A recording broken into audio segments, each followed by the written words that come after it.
Happy Thanksgiving Eve and welcome to the Minnesota basketball party. Wolves lose, but Rob Dillingham arrives. We'll get into that on today's show. This is Locked On Sports Minnesota podcast. It's endless Minnesota Timberwolves talk with the diverse voices of your local experts. It's time for the Minnesota basketball party on the Locked On Podcast Network. Your team every day.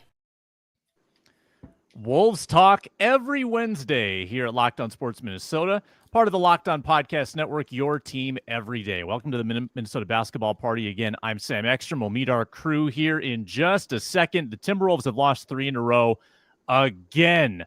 Overtime. Lost to Houston last night, 117-111 on the green court at Target Center. It looked like Ron Johnson's T-shirt on the Ron Johnson show yesterday.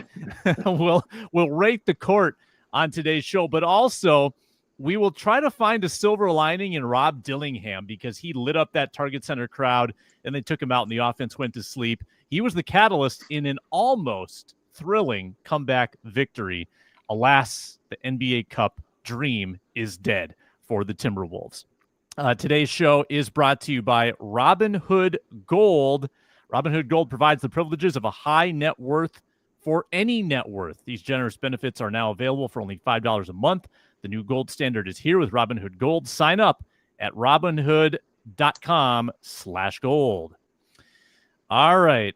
Jack Borman, you were on the postcast last night with Luke Inman. I'm sure it was spirited. I'm sure people were upset with the way that game ended. The Wolves had it, and then the offense went to sleep, and the Rockets plowed through them in overtime. So talk to me about just your overall take, but maybe with an emphasis on what Rob Dillingham can do for this team now that we've seen it. 12 points, 7 assists, 5 boards, and a plus 26. Yeah, I think the biggest thing for me with Rob Dillingham, and I talked about this with Luke last night, is that all production is not created equal. And that I think the way in which Rob Dillingham was playing, he has some flair, he has some some excitement, some twitchiness, and in the way that he kind of makes the crowd ooh and ah and into the game just gives everybody around him energy. And I think that was something that the Timberwolves sorely needed last night. I mean, Dylan Brooks, scored a bucket, put the Rockets up 18 last night with under 4 minutes to go. And then Dillingham hits a 3 to cut it to 15. And then that kind of started the avalanche for the Timberwolves. The Wolves rattled off 16 in a row to get within 1 that fittingly ended with a Dillingham 3 to cut it to 1.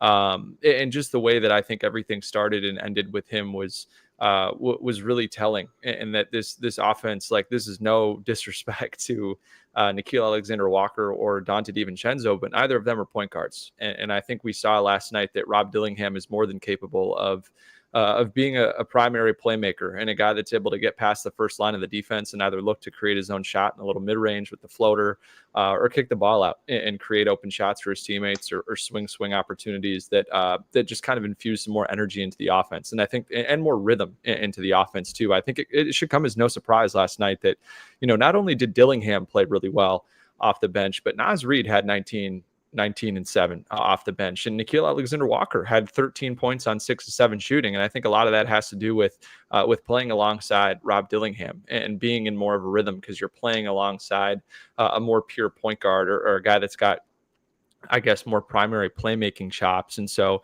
I think that's super important for a Timberwolves offense that needs it pretty badly right now. And I think that's kind of the foundation of the argument for why you want to see Rob Dillingham in the starting lineup, not just getting more minutes, not just staying in the rotation, but being in the starting lineup. Because it's like, hey, if you can get Naz and Nickeil going in bench lineups, like, who's to say he couldn't get Ant and Julius and Jaden going in the early part of the game? And I mean, we saw him be the leading scorer in the fourth quarter last night. He had 7 points. He had a couple floaters, made a 3, had that lob to Gobert that got the crowd into the game. Which I just think was really important. And, I don't know that tonight is the night to do that going against De'Aaron Fox. Like, I don't think it necessarily makes a whole lot of sense for Chris Finch to just throw him to the Wolves and say good luck on defense and then hold that against him. I think Friday would probably be a better time to have him in the starting lineup. But I think the way that this crowd lives and dies with everything that Rob Dillingham brings, and are just so much more excited with everything that he does. Gives so much energy to the Wolves, and we really needed that. And I think that for anyone that was in the building last night, they could totally sense it, that he gave energy to his teammates. And I think when you're a team that's stuck in the mud a little bit like the Timberwolves are, especially offensively, any switch that you can flip that I think can create more rhythm, make the offense easier to come by. I think kind of get that snowball rolling down the mountain to start to create that avalanche of positive energy that we saw the Timberwolves, unleash on opponents so much last year is so important. And I think, especially without Mike Conley, it's something that this team is going to need more and more and more because, as we start to get a bigger sample size, it just becomes too hard to ignore that the Timberwolves offense is just significantly better right now when Rob Dillingham is at the controls compared to, Dante DiVincenzo or Nickeil Walker. So a ton of fun to see him do his thing in person last night on that court, which does look a lot better in person than it does on TV, I have to say. So it was definitely a fun one at Target Center last night. I would really encourage anyone to go back and watch the postcast from last night. I thought it was the best one we did all year so far, and excited to be back there tonight and hopefully see Rob do it again. Yeah, we're going to call it the Grinch Court from now on. The Grinch Court only has one more appearance this year. But again, I missed the opening tip. That's Jack Borman of the Postcast. We got Ben Beacon, Locked On Wolves, and Ron Johnson of the Ron Johnson Show here with us on today's basketball party. And Ben, are you part of the Finch ripping community that's upset for taking Dillingham off the floor for most of overtime and Naz Reid? That has been a point of contention with it got really sticky with Julius Randle, and even Anthony Edwards was slowing things down in crunch time of that game. Yeah, I'm not as much with the Dillingham piece because I agree with everything Jack said, but I also think that crunch time of a game, like we saw the bad turnover Rob had, and crunch time's a little bit different than down 18 in the third quarter. And yeah, I get why Finch took him out. I didn't necessarily have a big problem with that. And by the way, when he took him out, it was a defensive possession, right? They were down. It was a tie game, 28 seconds left. He put in Alexander Walker for a defensive possession, and the problem was Dillingham never got back in until they were down 8 with like 50 seconds left in overtime. So that was I think the miss was like he'd played like 18 straight game minutes. So like the dude was gassed. He'd done a ton to get the Wolves back into the game. I didn't have a problem with subbing him out when he did. I maybe would have gone back to him at some point earlier in overtime, like maybe when you're down 2 scores instead of 4, with 50 seconds left. Cause then it was just like, we need offense. We'll put in Dillingham. We'll put in Naz. But I think there could have been a lever to pull there earlier in overtime. Excuse me. That would have been advantageous for the Wolves offense. I do think you brought up Naz. I think that was the bigger problem. They still generated some decent shots offensively without Dillingham on the floor, late in the game. Well, I guess he was on the floor until the last 28 seconds, but they generated some decent shots still offensively in overtime. It was just they missed them. Jaden McDaniels missed, I don't know, 6, 7, all of his wide open threes in this game. Including the one, by the way, like if he knocks down that one that was halfway down and bounces out from the right corner, they win this game. And this is a very different conversation. But all that to say, like they still generated some decent shots. I don't think he made a shot in the fourth quarter in overtime from the field. But I thought he played well. Like I thought he was generating open shots for himself, decent shots for himself. The shot selection was pretty good. The problem was those possessions where the ball got to Julius Randle and it didn't get to anybody else. And Julius was, operating in as he does, and oftentimes can make a tough shot from 12 feet away in the paint, but did have an offensive foul at one point that the Wolves couldn't challenge because they were out of timeouts, and probably was a bad call, but he still got called for an offensive foul. He had one really brutal shot in overtime. He had another shot blocked, I think, in the paint late in the fourth quarter.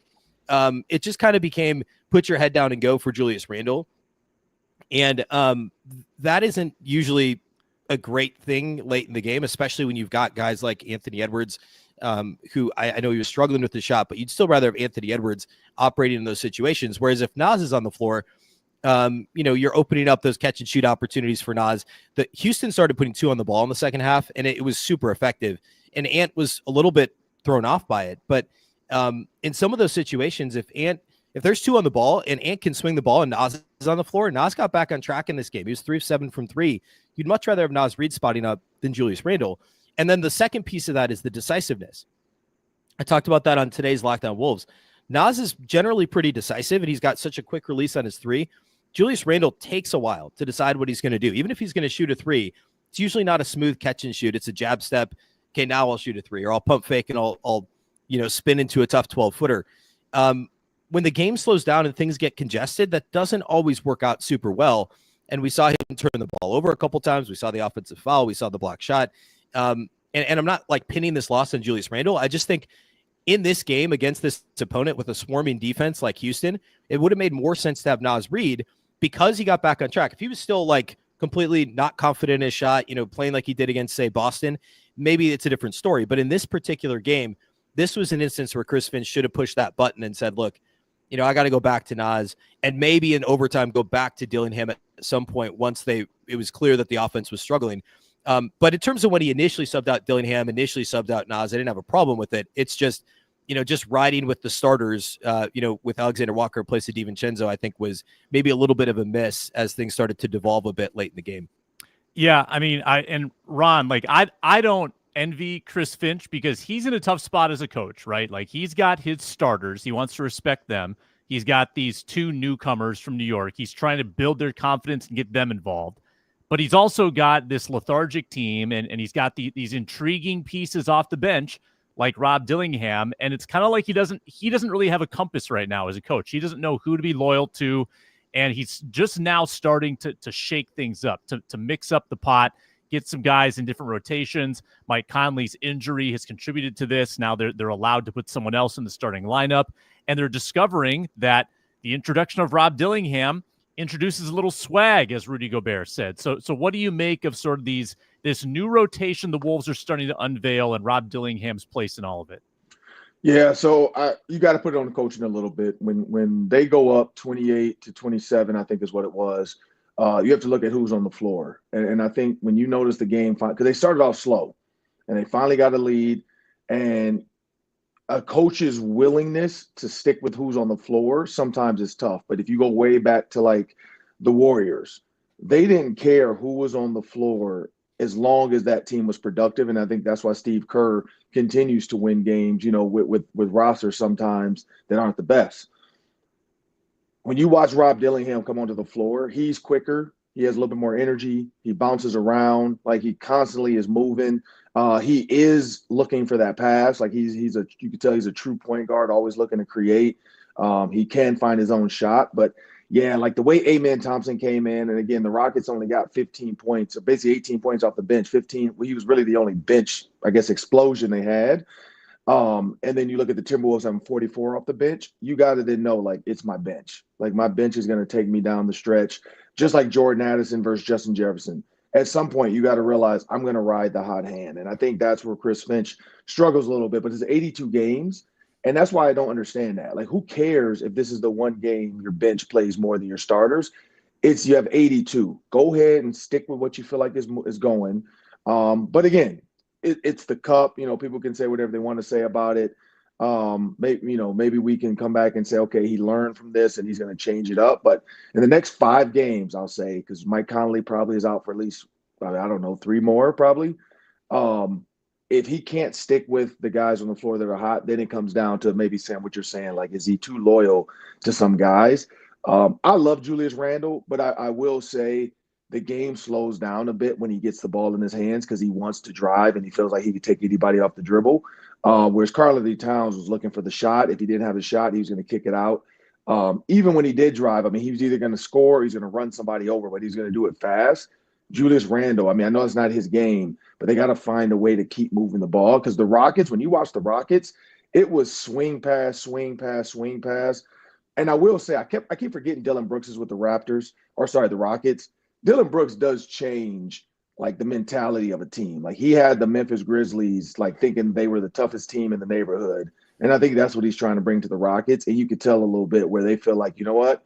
I don't care who's on the floor. We're gonna go at them and let's just see what happens. And maybe Dillon Brooks is good for the Rockets. As much as we teased him, as much as we joked about him and LeBron and how LeBron got him kicked off the Memphis Grizzlies and all this other stuff, I will say he brings an attitude that a lot of teams love.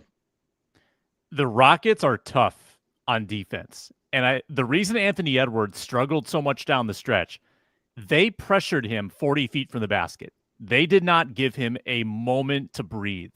He was under pressure constantly. Didn't have any open looks at the perimeter because they guarded him like the entire half court. Their defense, and Dylan Brooks maybe is the linchpin in all this, their defense is legit. And speaking of defense, too, I just wanted to touch on Dillingham. I know that he's allegedly a turnstile on defense because of his size, but at least he flies around. He makes plays at full speed defensively. Help side, reaching in on quick doubles, trying to go for steals, and getting up for 5 rebounds. He was out jumping bigger players to snatch a couple boards last night. 5 rebounds, that's like a season high for Jaden McDaniels. He's a foot taller. That's the kind of effort that you like to see. Even if he's going to get blown by, at least he's going to make some mistakes at full speed. A lot more to get to, including the Dante DiVincenzo insertion into the starting lineup, how that hasn't worked, and what's going on with Dante. All that next on the Minnesota Basketball Party. We are brought to you today by Built. And let me tell you about Built Rewards. Built Rewards are absolutely fantastic. A PSA for anyone who rents. If you haven't heard of Built, you're about to thank me. Earning points on rent is now a reality when you pay your rent through Built. You don't even have to check with your landlord to start earning points that you can use toward flights, hotel stays, fitness classes, your next rent payment. Let me break it down for you. There's no cost to join Built. As a member, you'll earn valuable points on rent and on your everyday spending. Built points can be transferred to your favorite hotels and airlines, and even the ones you haven't heard of. There are over 500 airlines and 700,000 hotels and properties around the world you can redeem your Built points toward. Points can also be redeemed towards a future rent payment and unique experiences that only Built members can access.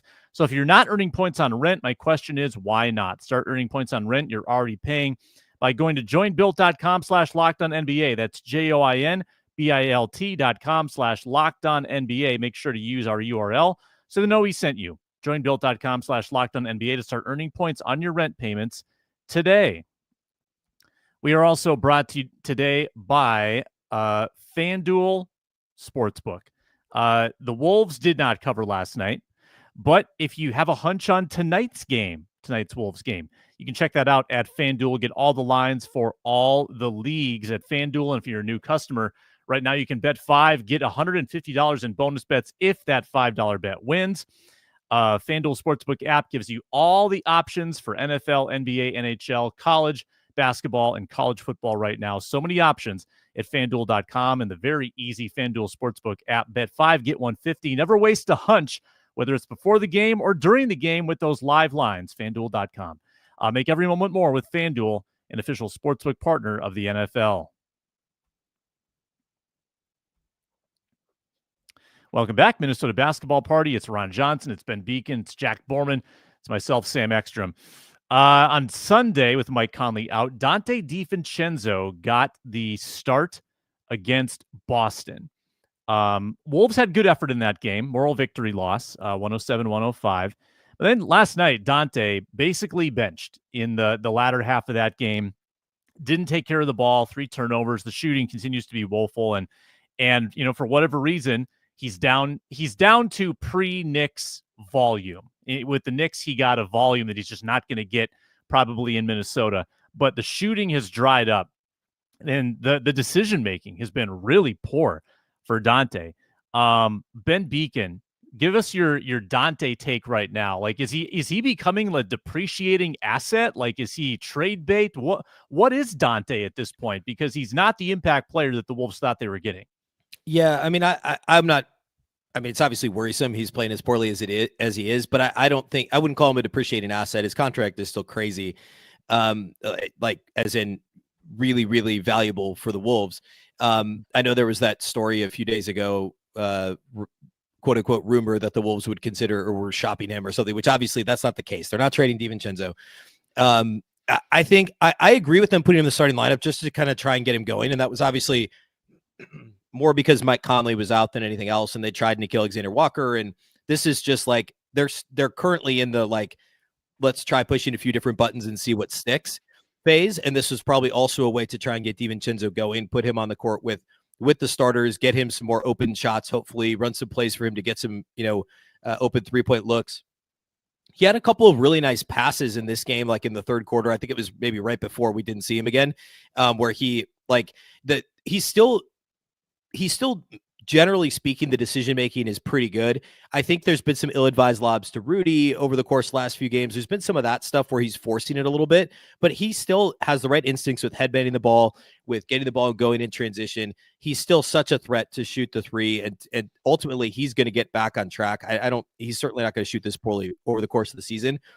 And I think him not playing for the last, quarter and a half in overtime, it was as much about Rob Dillingham as anything else. And then needing the length of Nickeil Alexander-Walker to match the length of the Rockets late in the game. So I think it's going to be a little matchup dependent right now, as long as Conley's out, who's going to be in the starting lineup. And back to Jack's point in the first segment about, does Rob Dillingham start? Does he start if Conley's out? And then that you could still keep DiVincenzo with the bench unit. DiVincenzo individually has not played well so far this season, but those three normal bench guys, when they're fully healthy, Naz, Na, and Dante, are still every one of the Wolves' best, most successful 5-man units includes those three guys. And as a trio, they're really impactful. And that's with DiVincenzo shooting the ball terribly from outside the arc, and that will bounce back. So I guess what I would say is I'm not worried about him as a player. I'm not worried about them trading him. He'll get back on track. I'm totally cool with them starting him depending on the matchup. But if they want to give Dillingham a look, eventually when Conley comes back, DiVincenzo moves to the bench anyway. He was still a good role player with Golden State, and before that with Milwaukee. He doesn't have to have volume to be an impactful player. He's just got to kind of find that rhythm right now. And when he's on the floor, they're going to tell him to shoot threes to your heart's content, man. That's what his job is going to be. So he's still going to get opportunities to shoot threes. It's just admittedly a different role than he had in New York, and it's taken him a while to find the footing. I'm not worried about him. I don't know what the magic solution is to get him back on track quickly, but putting him in the starting lineup isn't a bad idea. And hopefully, he gets back at it against the Kings, fast-paced game probably tonight. Maybe he'll get an opportunity to get some threes up and hit a rhythm like Naz did last night, and we'll see Dante turn it around here quickly. I see it in the chat, everybody. Daniel Jones to the Vikings. We'll get to that on the next Minnesota football party for sure. That's interesting. Although it is the practice squad, I will say it's not even the active roster. Ron, you get Randall in the trade, you get DiVincenzo, and I think everybody thought, well, Randall's a nice scorer, but when you get DiVincenzo for 3 years at a great contract, I mean, this is really the prize of the deal, and so far, it has not been the prize of the deal. It's been hard to figure out where he fits. Maybe he doesn't know where he fits. But when shooters can't shoot, that kind of hurts your impact. That hurts your value. And right now he's not shooting well. What's your take and what's your patience with Dante, Ron? Do you think DiVincenzo can figure it out? Oh, you're muted, Ron. I'll give you a second. I think he can figure it out, but I don't really need to have patience. I don't know what it is about basketball sometimes where people feel like they can't get guys in and out and switch it up. Football, I get it. Sometimes you want to have a little bit more patience with an offensive lineman, for instance. But even, Ed Ingram at guard compared to Dalton Reisner, the Vikings said, you know what? If we have a better asset, let's just go with it and see what happens. I think the Timberwolves have to do something similar with Rob Dillingham. Again, when you watch it, Rob Dillingham just has a different pace. He has a different speed to his game. He has a different bounce. He has a different energy. It's just youth. And maybe it's naive energy, maybe. I don't know. He's young. That tends to happen. You're excited to be out there. You're excited to be on the court playing the game you love. But when you look at the whole scope of the team, Dante DiVincenzo with the Knicks was never a main piece. Even though he thinks he was a guy, he was just another guy on the team. He was just a part of the Villanova crew. He wasn't a guy that they're look, you're going to drive this bus for us. And so I think what we have to realize is even at Villanova, Dante DiVincenzo can create, but he was never the guy. He's just a piece of a puzzle. And so he needs to figure out where he fits in the puzzle. When he's on the court, if it's dishing the ball, if it's creating mismatches, whatever it is, he needs to do it. He needs to be willing to set more picks. He needs to be willing to move around a little bit. Rob Dillingham does that. If you watch when Rob Dillingham was out there, he spreads the floor out. He keeps guys spaced out. He's willing to take the open shot. He's happy for guys when they take shots. It's just, again, it's maybe the newness of being a young rookie in the NBA. But the thing, and I go back to the point of the beginning, the only thing I wish that they had understanding for was 2 minutes and 43 seconds left I think Anthony Edwards misses a three. I think it was gets the rebound. And instead of going right back up and getting blocked, realize you're up. You're up 97 to 102. Just take it back out. Take more time off the clock. Like, you have a 5-point lead with basically under 3 minutes.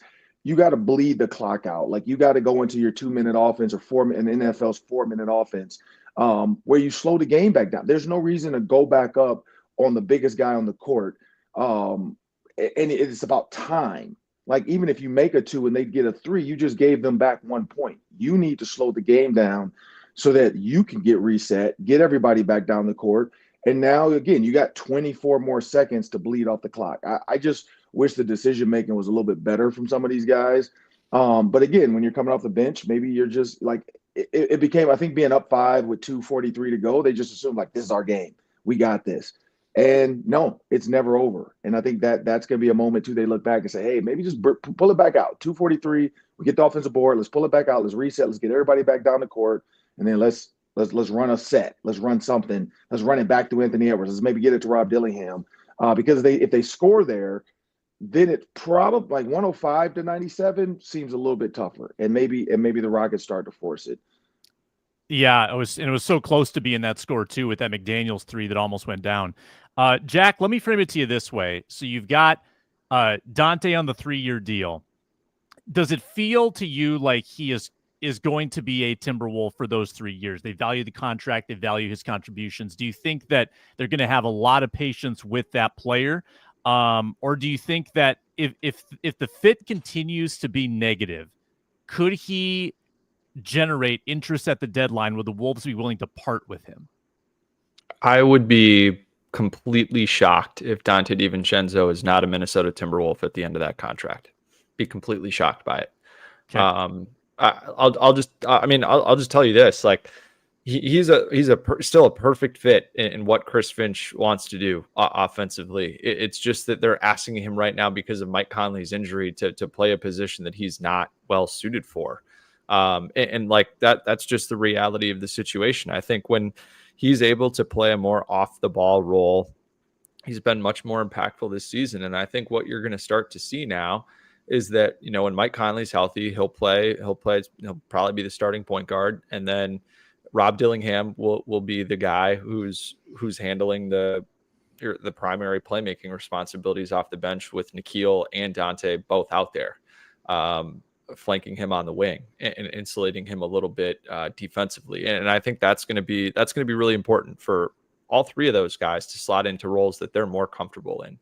And just, this is a great stat from Jace Frederick that he tweeted out this morning. Like, Dante DiVincenzo with Mike Conley on the floor is shooting almost 44% from 3. And when Mike Conley is not on the floor, he's shooting 28% from 3.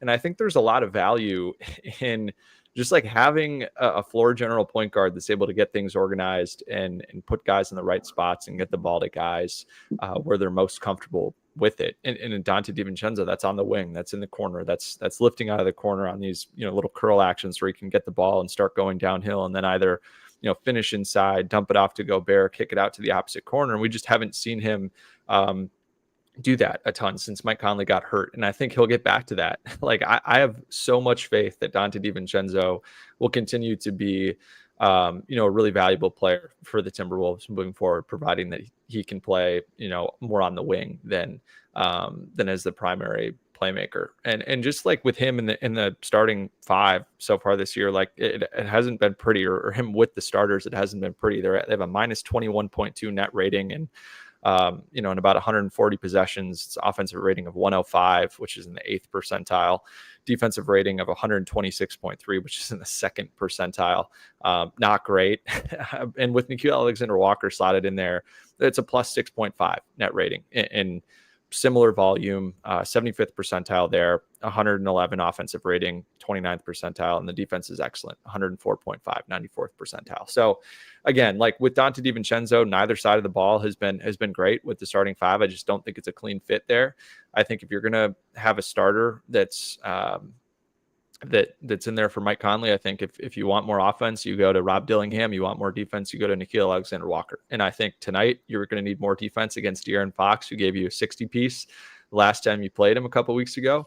And then Friday, I think that's a better time to let Rob Dillingham rock, against James Harden and the Clippers. So we'll see what happens, but I have full confidence that Dante DiVincenzo is going to get back to being an elite, high volume 3-point shooter. I'm pretty sure he was like top 3. It was like Steph Curry and Dante DiVincenzo as the best 3-point shooters in the NBA last season. And guys, just don't forget how to shoot. Like, I get it. Like, the shot doesn't look pretty right now. He doesn't look super confident. But again, I think a lot of that stems from his offensive role and him being asked to play more point guard when he's just clearly not a point guard. And that's not a slight on Dante DiVincenzo. It's something he's never really been asked to do.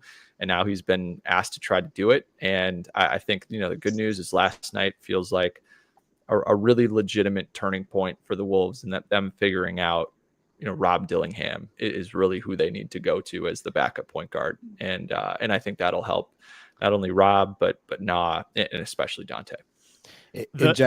Real quick, Jack. Yeah, go ahead, Ben. Go ahead. Yeah, I was just going to say that to his point about Conley and DiVincenzo together, I mean, I'd be willing to bet that it's easy to look up, but that DiVincenzo is shooting threes more off the dribble right now than he is off the catch compared to last year. And when Conley's on the floor, obviously he's going to get more catch and shoot opportunities. And of course, those are for almost anybody except for currently Anthony Edwards. That's a higher percentage shot, right? And then the other, Jack mentioned this, but DiVincenzo literally was number 3 in the NBA last year in 3-point makes and 3-point attempts, behind only Steph Curry and Luka Doncic. He was number 3 in both. So like when he gets the volume, like when he gets a rhythm, like he's going to be okay. It's just, we're still only 17 games in. I know that's a hard thing to remember, but they'll figure it out. I want to go around the circle. I want you to answer with not at all, a little, or a lot. To William's comment, missing Kyle Anderson, my guy, Slow-Mo. He says missing Kyle Anderson is not talked about enough. I think they miss him a lot. Ron, do they miss Kyle Anderson a lot, a little, or not at all? That's a tough one. I'd say from a decision-making standpoint, I'd say they do miss him a little. Like he was a really good decision maker. I mean, of course, you're going to be a good decision maker when you're moving the speed of a snail. But he was a good decision maker. He did kind of, get on the floor. He kind of kept everybody together. Again, when he got the ball, he made the right play. And he was a little bit of a leader when he's on the floor. So I will say they're probably missing that a little bit. I think that leadership was sneaky good too. I think he was vocal. Jack, little, lot, not at all. A lot. A lot. Kyle Anderson was really respected in that locker room as a leader.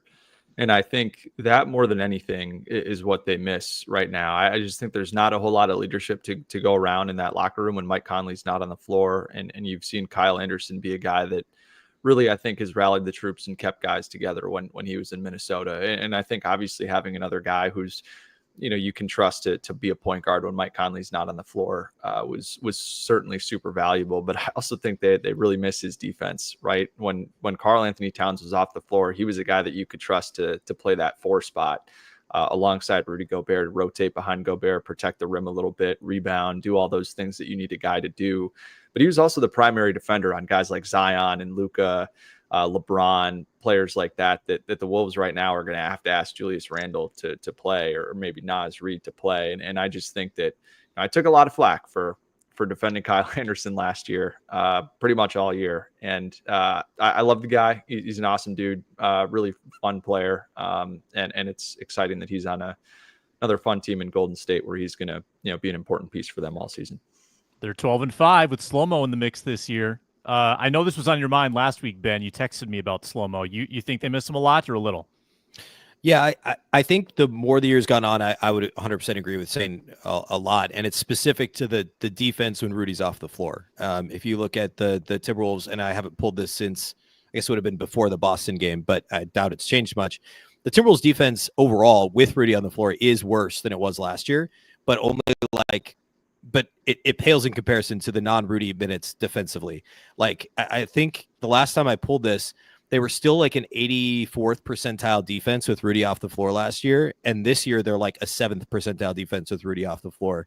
And the number one difference there is obviously no Kyle Anderson.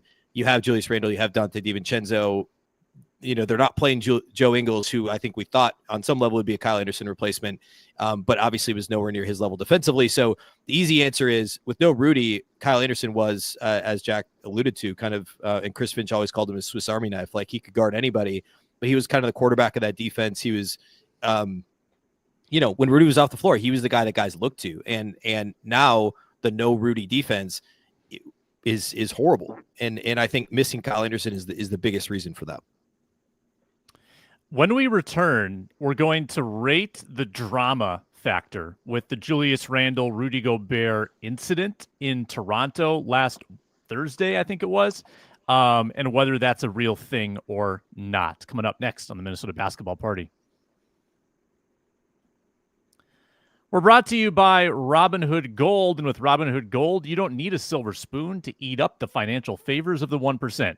Robinhood Gold allows others to get the rates and perks usually reserved for the high society. Now, the resourceful individual with Robinhood Gold can earn the very liberal rate of 4.25% APY on uninvested cash and be rewarded with a handsome 3% retirement boost on IRA account contributions. Robinhood Gold provides the privileges of a high net worth for any net worth. These generous benefits are now available for only $5 a month. The new gold standard is here with Robinhood Gold. Sign up at Robinhood.com/gold. Terms apply. For product-specific disclosures, visit Robinhood.com/gold. Investing involves risk. Rate may change. Gold membership is offered by Robinhood Gold, LLC.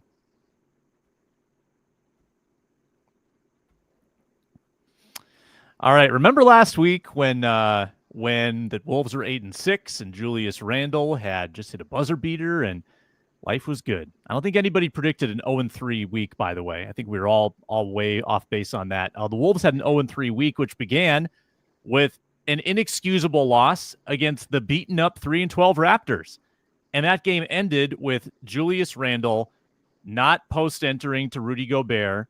Rudy Gobert basically just goes for a meander around the lane, takes a 3-second call. And then later there was kind of a weird moment where Randle shoveled the ball really fast to Gobert and had it hit off his hands, as it usually does with Rudy. The chemistry was weird with those two in that moment. And I know that there were a lot of quotes in the media and talking about how, no family's perfect. We're going to have our moments like that. But on a scale of 1 to 10, Ron Johnson, 10 being Real Housewives drama, or 1 being this is nothing's happening here. What is the drama rating on this Gobert Randle incident as far as the chemistry is concerned? Oh, I'm gonna go at least a 6 or 7. I'm not gonna say it's super housewives-y, but I will say Gobert sometimes. Now, Gobert also can let stuff go pretty fast. He can get real sensitive and then he can let it go real fast. The dude got punched, I think.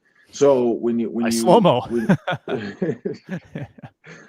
So when you look at, Julius Randle's facial expression, was the play not supposed to go to Rudy Gobert, truthfully, a lot of people, I think Jack or Ben, somebody said that is the play you go to though, Rudy Gobert in the post. If you get it, just get it. He's most likely going to get fouled. I'd say there's a little bit to it, but not a ton. This is basketball. Guys are going to have those moments. You're going to see guys get frustrated. You just don't want to let it spill over. If it is something, you got to hit it. Grown men need to sit down and talk about it quick, get it out the way, whether it's a leader. And maybe that's where Kyle Anderson would have come in. He would have come in as a leader and said, hey, look, man, let's hash this out. Let's figure this out, and then let's move on. I give it a 6 or 7. Jack.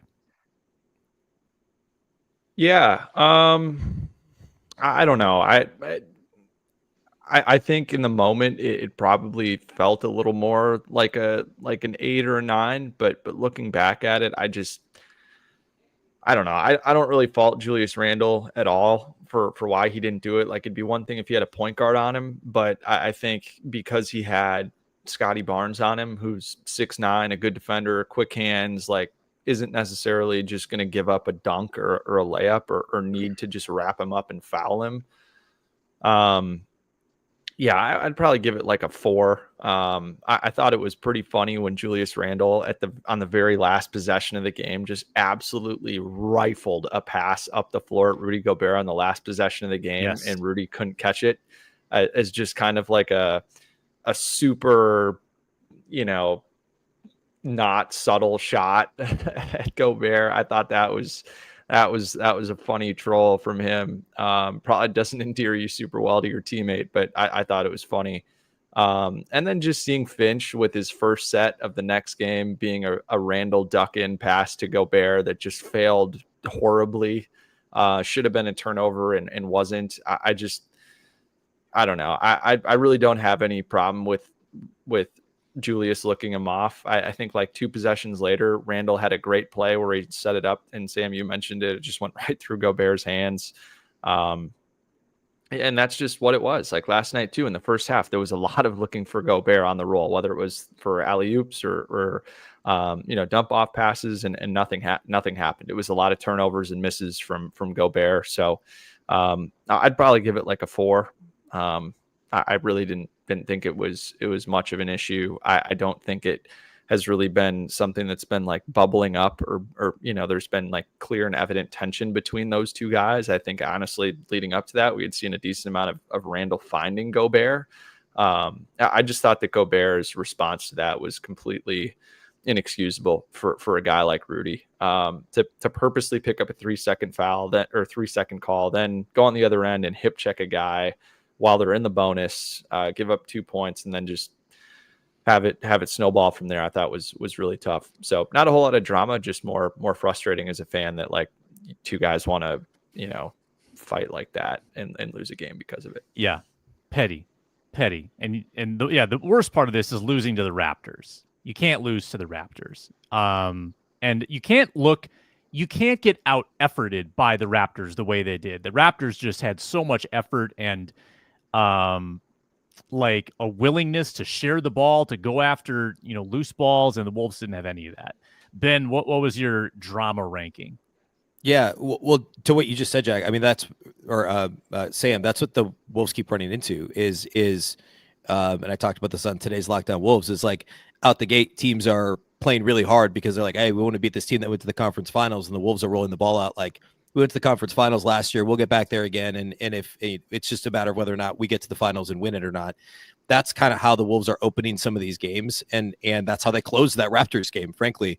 And we saw it, it was silly to do it against Boston. I guess the Boston game was more Jaylen Brown going nuts, but like against a team like Houston, that is a lot like the Wolves last year with how they play defensively and their length and their athleticism and their youth. But anyway, regarding this, like I tend to agree that like in the moment, it felt like a much bigger deal. Like when it happened, I was like, oh man, this is going to blow up. And sure enough, it's a huge deal on social media. Like everybody made it. And it's because of how, and you said the word petty, Sam, I think that's a great way to describe it. The way that Rudy reacted, I thought I was maybe a little bit more on the side, maybe a little bit more than Jack, thinking like, you throw that ball into Rudy because the dude's under the basket. Like this is a wrap up foul for sure. Rudy's shooting like 80% for the free throw line. Like that's the right basketball play. But then Rudy's response was petty. You could use the word childish, like not professional. And we've seen occasionally some of those like glimpses of Rudy. But then to Ron's point, like he has a short memory and he could flip it and be like, all right, we're good now. Like I can fix this. But like he just like loses it. And for there, it was 2 possessions. It was the 3-second and then the stupid foul on the other end where he just loses his mind and like doesn't function like an all-pro basketball player like he should, or an all-NBA basketball player. So anyway, I think it's probably, I mean, they haven't won since then. Obviously they've lost some close games to both to the last 2, Boston and Houston. So it's not like they're playing terribly since then, but they haven't won. I'd probably give it a 5. I think it's one of those where like, if this season goes completely off the rails, and I hope obviously it doesn't, that could be one of those moments where like, hey, that was the start. Like if they lose to the Kings tonight, they lose, say this turns into a 5-6 game losing streak. That's a moment people are going to point to and be like, hey, that was the start of it, was when this happened. But it doesn't feel like the vibes are like way, way, way off. Certainly not last year vibes, but I don't think it's like just watching, it doesn't feel like Rudy and Randall hate each other or anything like that, which of course Rudy and Slimmo never hated each other either. So it's, I don't know. It's one of those where if they get back on track and they end up having a good stretch here, we'll forget about it. But if not, it's one of those we'll look back on it, and it'll be a a key moment in the season that obviously was not a positive moment for the Wolves. And one other thing, just to add on the end of that, Ben, like I just think Gobert's lack of self-awareness of what his offensive skill set is at age 32, being in the league for like 11 years now is a little off-putting. Like the way that he reacts when he doesn't get the ball, the number of times it's like the receiver who throws his hand up when there's three guys around him. Like it's the same deal where he'll do that often, and he gets like offended when he doesn't get the ball. This case, to me, it felt like it was a little bit, I thought he should have gotten the ball, but you're right. It's a little bit like the boy who cried wolf, where he does it all the time. And guys are like, you're not open. I'm not throwing you the ball. Yeah, I like that comparison. Wolves are a game and a half out of playoff position. That's play-in position. Out of the play-in tournament. Game and a half out right now. Let's predict the week. We do it every week. The Wolves have 3 tough home games this week. They take on Sacramento, LA Clippers, and the Los Angeles Lakers, all at Target Center on a 3-game losing streak. Jack Borman, predict the week. 3-0, Sam. 3-0. I think that's very optimistic. Yeah, I think for me, where I'm at is like, I just think last night was the first game that I've watched in a while where I was like, you know what, it really feels like they took a positive step in the right direction. Like there was something that you can hang your hat on that feels like is something to build off of, that everyone kind of understands, like, all right, Rob Dillingham needs to be in here now. And it feels like he's going to be in here now. And so look, they've already beaten Sacramento twice. They don't have DeMar DeRozan tonight. Malik Monk is back, but has struggled since he's returned. A team with not a lot of rim protection, a horrible defense, like should be able to get back on it. I think Sacramento's lost like 5 of their last 6 or 6 of their last 7. The Clippers just don't have a whole lot of talent. And Norman Powell's out for them too. He's been one of their best scorers besides James Harden. And then the Lakers have been abysmal. The last few games have, really, just struggled to play competitive basketball for extended stretches of time, giving up some huge runs to opponents. So I think it's a really good time for the Timberwolves to play 3 pretty advantageous matchups all at home, coming off a holiday weekend. That team's going to play hard. Rob Dillingham's going to have the building juiced up and ready to go. I think they go 3-0. All right, Ben. Yeah, I'm struggling with the Kings one. The DeRozan thing's a big deal, but I think they've barely beaten the Kings twice. That's a tough matchup for the Wolves usually. I guess, I don't know, Wednesday night, Thanksgiving Eve at Target Center. They're like, I was going to say 2-1, but I think Jack might have convinced me on 3-0. I do think they beat the Clippers and Lakers. Like they had no business losing to Lakers on opening night. That they'll beat the Lakers. I think they'll beat the Clippers. I think it's going to hinge on weirdly enough, like the energy of the Dillingham Nas minutes, against the Kings. I'll drink the Kool-Aid that Jack's having. I'll go 3-0 for the week. Wow. I keep hearing that the Kings are this tough matchup, but I feel like we win every time. It's always close. I feel like, haven't the Wolves won like 5 out of 6? Something like that. Last year was weird that like neither team was full strength in any matchup. The Kings beat the Wolves in the in-season tournament game last year, I guess, and then the Wolves won maybe the last couple. But like one of those games was the game where Ant left at halftime because he was having the baby, and like there were some weird ones last year. But it's just the pace the Kings play with. Now, if Dillingham, and that's why I say the energy thing, like if Dillingham and Nas play enough, like maybe the Wolves get enough juice to keep up with De'Aaron Fox. Dillingham versus Jordan McLaughlin minutes are going to be fun tonight too, by the way. J-Mac, that's the other glue guy they lost. We need J-Mac back. I will go 1-2. I'm pessimistic right now. I don't have faith that they're going to figure it out in a tough situation. I think they're moving all these chess pieces around. They're trying to find the right strategy, and there's going to be some misses along the way. Last night was a hit with Dillingham, but I think they're still figuring out what rotations they actually need, and that's going to cause some issues. Ron, what do you got? I was 2-1, and yeah, Jack kind of. I'm thinking, but I still feel like one of those. Like don't hesitate to think Amir Coffey coming back home won't want to have a big game in Minneapolis, with the Clippers, and so, oh man, and the Lakers, yeah, like they don't look good. Maybe they bring Bronny back. Last time the Lakers won against the Timberwolves, they had Bronny, so I think Maybe that was the key. LeBron and his son on the same team. But no, I'm gonna go 2-1. I just feel like they're inconsistent. I don't know if they can get it figured out. They might beat the Kings, and then they're gonna turn around and lose to the Clippers and then beat the Lakers. Like it could be something like that. But yeah, I'm gonna go 2-1. And I just want to acknowledge in the chat that everybody and their aunt wants to trade Julius Randle. I see you. I hear you. I hear your frustrations. I might be right there with you before long because I don't think he's going to be here much longer anyway. But that's the Minnesota basketball party for today. Happy Thanksgiving to everyone. Thank you for watching, listening, commenting, and subscribing. That's Ron Johnson of The Ron Johnson Show. Jack Borman, catch him on the postcasts after every game. And Ben Beacon, Locked On Wolves. Find our audio of this show on the Locked On Wolves podcast feed, wherever you get your podcasts. Thank you, and have a happy holiday.